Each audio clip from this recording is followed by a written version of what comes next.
Welcome sa online lecture natin. Yung panibagong topic natin ngayon is about equivalent fraction. So, meron tayong rule na ifa-follow kapag nagsosolve tayo ng equivalent fraction. So, yung rule natin, kapag nag-multiply tayo sa numerator and denominator ng same number, makakakuha tayo ng equivalent fraction. So, the same pa rin if magdi-divide tayo. So, same lang. So, para mas maintindihan natin, magsosolve tayo ng mga example.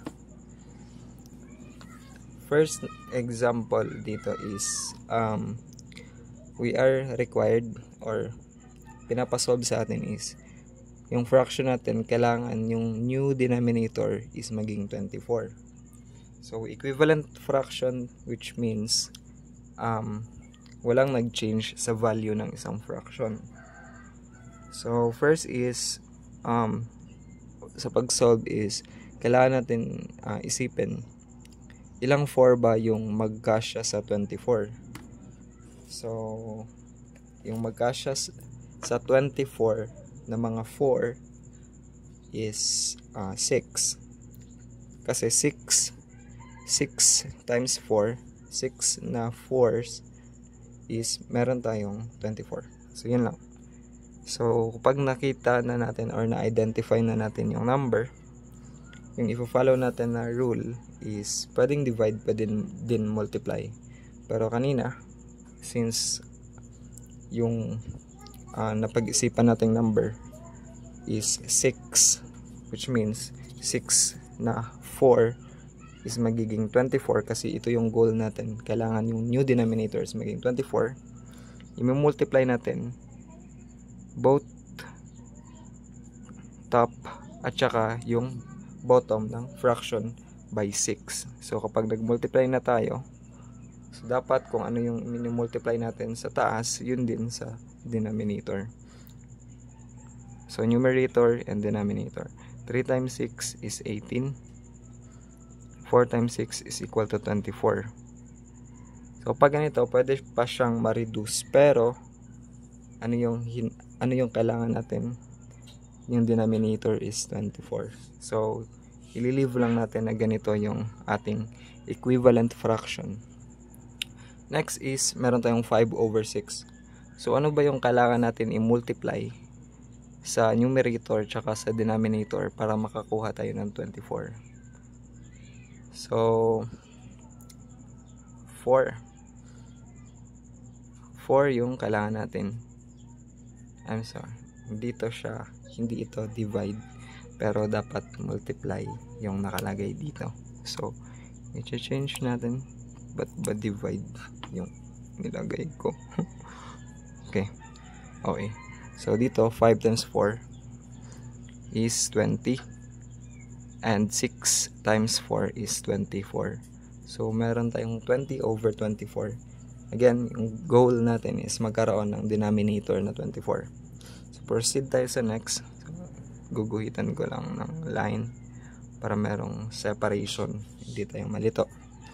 So, ano yung i-multiply natin sa numerator tsaka sa denominator para magkaroon ng denominator na 24? So, lalagyan na natin agad dito 24 kasi ito yung gusto natin na maging denominator. So, 2 times a number na maging 24. So, that is 12. So, dalawang 12 magkakaroon ka ng 24. So, kung ano yung ginawa mo, so kung nag-multiply ka sa denominator, ganun din sa numerator. 2 times 12 is 24. 1 times 12 is 12. So, next is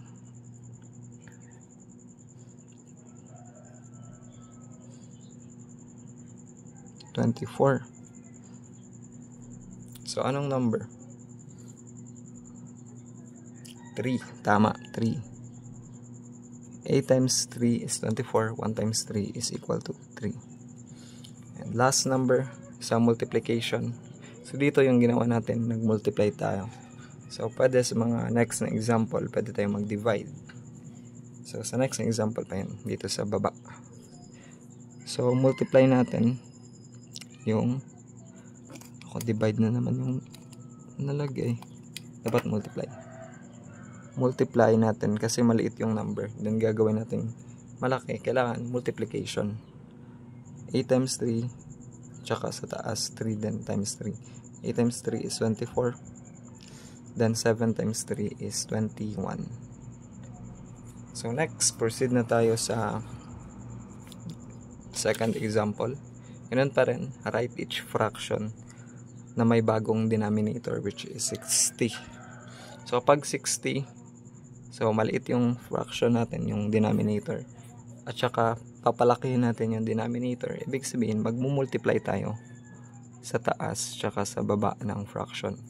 So ano ba yung imumultiply natin dyan? 12, tama.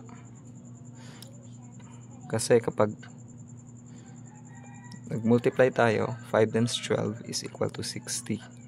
At saka 3 times 12 is 36. So okay lang yung sa taas if hindi siya 60. Basta yung denominator is maging 60. Kasi ito yung problem na sinasolve natin. Ganito. Lutang moments. So wag pat multiply and equal. Again, yung goal natin magkaroon ng 60. Multiply top and bottom ng fraction to what number? 5. 12 times 5 is 60. 5 times 5 is equal to 25. Next is 11 over 30. So multiply to what number? Multiply to 2. Kasi 2 times 30 is equal to 60. And 11 times 2 is equal to 22. Tama. And next, for the last multiplication, times 6 and times 6. 10 times 6 is 60. 9 times 6 is 54. So dito na tayo. So what if yung denominator natin is malaki yung value, and then papaliitin natin, gagawin natin 60. So dito na papasok yung division. So yung question na i-ask natin sa sarili natin, anong number yung i-divide natin sa numerator at saka sa denominator?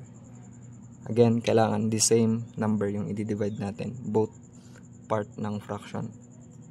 So divide natin by 2. So divide by 2 both parts sa fraction. So 120 divided by 2 is 60. So yung goal natin, merong denominator na 60. So check. 54 divided by 2, that is 27. Next is eto. Anong number yung i-divide natin para makakuha ng 60 na denominator?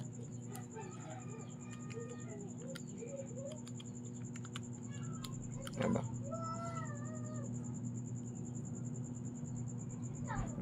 3. Kung hatiin natin siya sa 3, 180 divided by 3, magiging 60.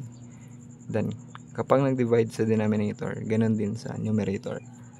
27 divided by 3, that is 9 pala, 9, sorry. Next is, eto, pinaka-last na problem. 540 divided by x equal to 60. Ilan ba? 9. Divide natin sila sa 9 kasi 540 divided by 9 is 60. Ito, may calculate ako dito. Meron tayong 60. Again, yung goal natin, denominator, kailangan 60. So 81 divided by 9 is equal to 9. Kasi 9 times 9 is equal to 81. So medyo nahirapan ba tayo sa pag-iisip dito kung ano yung i-divide or i-multiply sa ating mga fraction para masolve yung mga problems. So medyo challenging nga. May part na challenge tayo. Pero yung goal natin dito sa video na to, na maintindihan natin na yung equivalent fraction, yung rule sa algebra, kung ano yung i-multiply mo sa numerator, yun din yung i-multiply mo sa denominator. At saka kung ano yung i-divide mo sa numerator, yun din yung i-divide mo sa denominator. So, hindi nagbabago yung value ng fraction natin. So, kung hindi siya nagbabago, the same pa rin yung value niya kahit iba na yung denominator niya. Kasi naka-ratio and proportion pa rin. So, yung another term natin na pantawag kapag sa fraction is yung ratio. Ratio siya. So, the same yung value ng dalawang fraction. Pero, iba yung denominator. Ganun. And of course, mag-iiba din yung numerator. Pero kapag i-divide natin, the same lang naman sila. So, ganito yun. Para mas malinawagan tayo, like, mas maintindihan natin. For example, maglalagay tayo ng panibagong example. Ito, try natin to. 81 over 540. Sa solving natin, nag-divide tayo sa numerator at saka sa denominator, which is equal to 9 over 60. Ang gagawin natin, gagamit tayo ng calculator. So, 81 divided by 540. Yung answer niyan is equal to 3 over 20. So, ibig sabihin, yung 81 divided by 540. So, diba, na-review na natin yung mga symbols of operation. Kapag ganito, means division. So, sa calculator, dinivide ko 81 divided by 540. Yung result is 3 over 20. So, para ma-verify natin na the same nga yung value natin dito sa value natin dito using itong rule na to, i-divide na natin itong number na to, like itong fraction na to. 9 divided by 60 magiging 3 over 20. And check ano yung equal sign natin. Ibig sabihin, comparison symbol, the same yung value ng left side ng equation at saka right side ng equation. So, napapansin natin yung mga topic na dinidiscuss natin is meron silang connection. So, kung nag-solve tayo, nabubuo yung mga na-apply natin yung mga topics, yung mga lessons, yung particular lecture. Kaya importante na pag-aralan itong mga basics na to sa pre-algebra para maging bihasa or master or medyo alam na natin kung paano mag-solve ng mga algebraic problem. So, ito lang muna sa video na to. 13 minutes and sana sa 13 minutes hindi yun nasayang talaga kasi every time na nasa-spend natin dito on studying, nabibuild up yung foundation ng knowledge natin. So importante na mag-spend time, focus, and keep it fun yung learning.